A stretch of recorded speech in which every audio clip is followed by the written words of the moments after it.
Moulay El-Hassan, au vu des derniers événements, est sur orbite pour diriger le Maroc. Il dirige déjà une partie des affaires du royaume, ou du moins pilote à merveille les tâches à lui dévolues par son père, le roi Mohamed VI. En effet, Moulay El-Hassan était l'émissaire envoyé par le roi de ce pays d'Afrique du Nord pour le représenter aux funérailles du comte de Paris, Henri d'Orléans, prétendant polaniste au trône de France au mois de février dernier. C'est aussi Moulay El-Hassan qui, en l'absence de son père malade, souffrant d'une pneumonie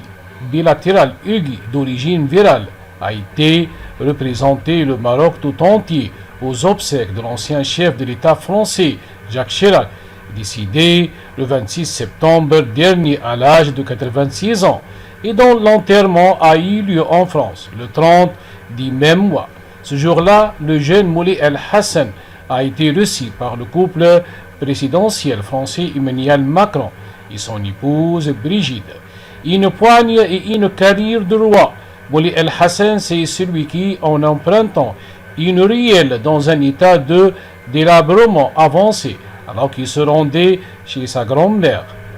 tante de Mohamed VI et fille unique de feu Mohamed V,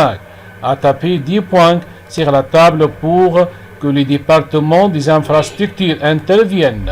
dans les plus brefs délais et corrige cet impair. Moulay El-Hassan, selon la presse marocaine, n'avait point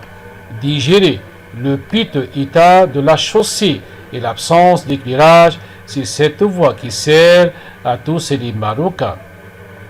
Moulay El-Hassan, c'est aussi ce jeune homme de 18 ans parti en France assister à la cérémonie de commémoration de l'armistice en novembre 2018 et qui a suivi avec beaucoup d'attention le discours fait à l'époque par le président français Emmanuel Macron au moment où son père, sans doute lessivé par la lourde charge des affaires du royaume,